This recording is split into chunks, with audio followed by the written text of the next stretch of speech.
They told us brain technology was about healing the sick, but it started with controlling the mind. It began with Project MKUltra, a top-secret CIA program launched in 1953 to test how drugs and trauma could control human behavior. Victims were drugged without consent. Some were children, many never recovered. MKUltra officially ended in the 1970s, but only after key documents were destroyed and survivors silenced. But the idea never died. It evolved from electroshock and LSD to digital brain implants. In 2002, DARPA launched the Brain-Machine Interface program, aiming to connect human brains directly to AI systems. They said it was for paralyzed veterans, but leaked memos revealed interest in weaponizing soldier thoughts. Meanwhile, in Russia, military scientists developed Project Sura, testing how electromagnetic fields can influence emotions from a distance. China took it further, launching the Brain-Computer Fusion program in 2016, with state-run labs scanning school children for obedience. Today, we're told Neuralink will cure blindness, restore movement, and save lives. But they said the same in 1953, and back then, it was never about saving lives. Today, we're told Neuralink will cure blindness, restore movement, and save lives. But they said the same in 1953, and back then, it was never about saving lives. From Silicon Valley to secret military labs, a new kind of race has begun. The race to upgrade the human mind. Elon Musk launched Neuralink in 2016, promising brain chips that could merge humans with artificial intelligence. But few people know, Musk isn't the only one. Google, Facebook, and DARPA all launched similar brain tech programs around the same time. Facebook's Silent Speech project aimed to decode thoughts directly, bypassing spoken language entirely. In 2019, DARPA announced they were building an interface that could upload knowledge directly into the brain, like software. They say it's for education, faster learning, but leaked reports revealed potential for memory deletion, rewriting, and emotional control. Meanwhile, China is building the world's largest brain data bank, tracking behavior, emotion, and decision-making at a national level. And now, billionaire investors are pouring money into human enhancement,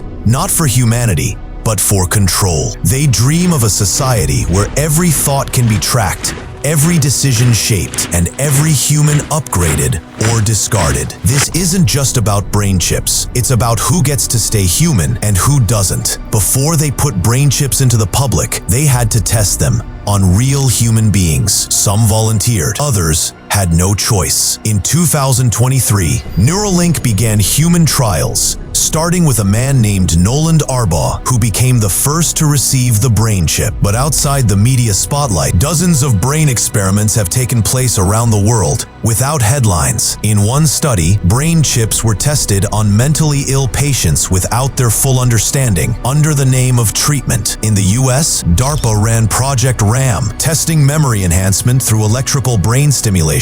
But side effects included seizures, paranoia, and even loss of self-identity. In 2015, the University of Southern California tested chips that could simulate memory, implanting new memories in rats, then monkeys, and finally, humans. None of these experiments were broadcast on TV. Few were peer-reviewed. Most remain buried in classified papers. So ask yourself, if these tests caused pain, confusion, even psychological damage, why are they still going on? Because in this game, you are not a patient. You are the product. And if you think this was all in the past, you're not paying attention. The next tests have already begun. There's a movement quietly growing, one that believes humans must evolve beyond biology by merging with machines. This is the core of the transhumanist ideology, the belief that biology is obsolete and technology is the next phase of evolution. In 2009, the US launched the Brain Initiative, a federal project to map every neural signal and digitize consciousness. At first, it was about treating brain injuries, but soon it turned toward immortality, uploading minds into machines, Google's DeepMind and Elon Musk's Neuralink both believe the future human will be part biological, part machine. In 2022,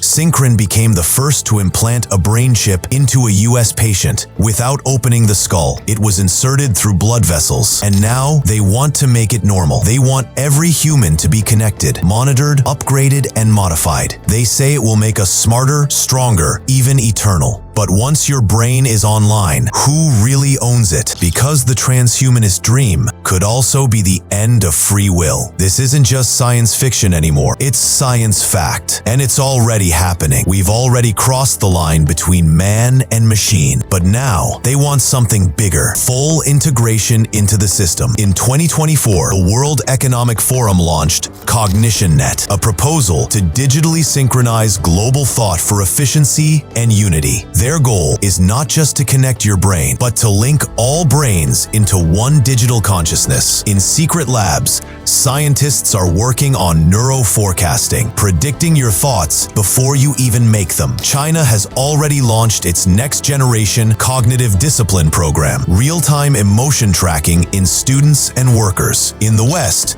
it's called cognitive enhancement, but the tools are the same: implants, trackers, AI filters, and silent compliance scoring. The final step? Thought-to-action systems, where your brain triggers decisions without speaking, without moving, just by thinking. But if every thought becomes action, what happens to thoughts we didn't mean? Or worse, thoughts we didn't choose? They're not just upgrading your body, we're editing your soul. Because once you surrender your mind, there's nothing left to protect. They say it's about curing disease, restoring movement, unlocking potential, but behind closed doors, it's about one thing: control. When you control the mind, you don't need chains, walls, or prisons, because the cage is invisible. Back in 2015, Google's DeepMind quietly partnered with governments to begin modeling human decision-making at scale. The next step was predictable: replace belief with data and faith with algorithmic loyalty. Right now,